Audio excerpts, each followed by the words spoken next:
As I'm going through the documents and old files, looking over the communications and the emails that my harasser Jeremy Hall has wrote, as I prepare my story and my videos, um,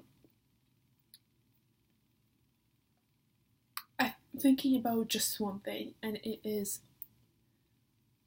that by releasing the story and by telling openly and publicly what Jeremy Hall has done to me and how he has harassed me, I'll be hurting another woman, and that is Mrs. Hall.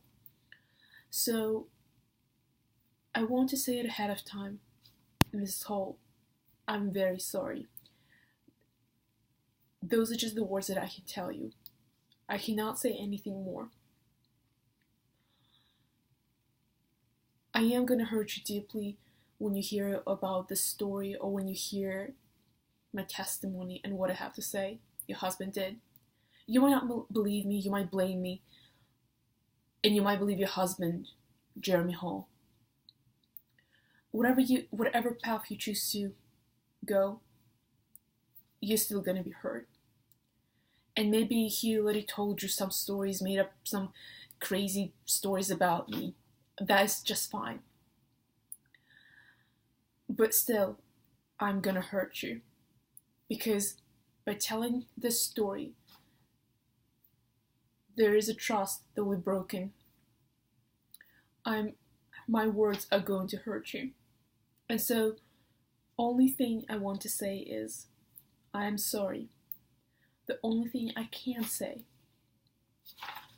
and very clearly, and if it will make you feel any better, I told your husband no.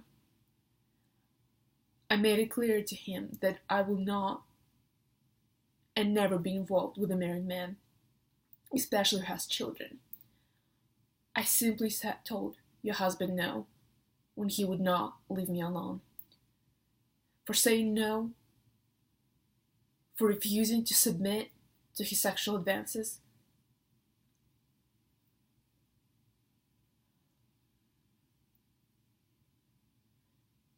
I paid the price, the highest price that, one of the highest prices that a woman can pay. I paid the highest price. I lived with it in silence for so long.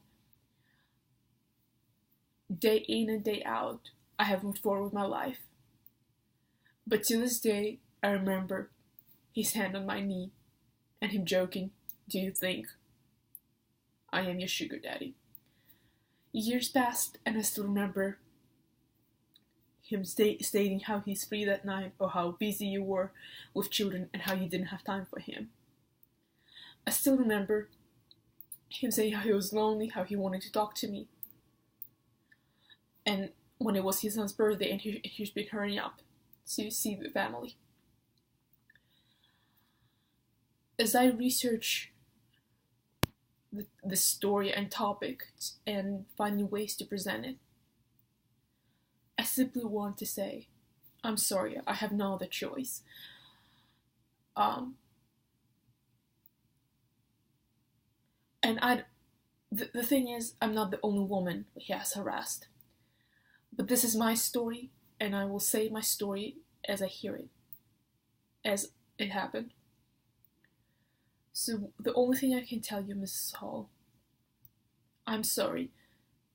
Because your husband is going to blame me. He's gonna make up stories that I did this and this and that. That's fine. It's up to him. But what I have to say is simply, I only told your husband no. I was his student, nothing more. He never got to do what he wanted. Yes, he got away with it, but he never got to do what he wanted because I simply said no. I paid the highest price, and I'm still paying today as I rebuild my life and move forward. I still remember what he did to me every single day. I still remember the letters he wrote. I still remember to try to get rid of me from the university. I remember everything. But one thing I know for sure, that as I release my story and my account, you're also going to be hurt. So my only words to you, I'm very, very sorry. And as I say the statement, tears are pouring out of my eyes. Because as a woman, I feel for you. I understand you. But I hope as a woman, you will understand me too. And I will only once again repeat, I'm very, very sorry, Mrs. Hall.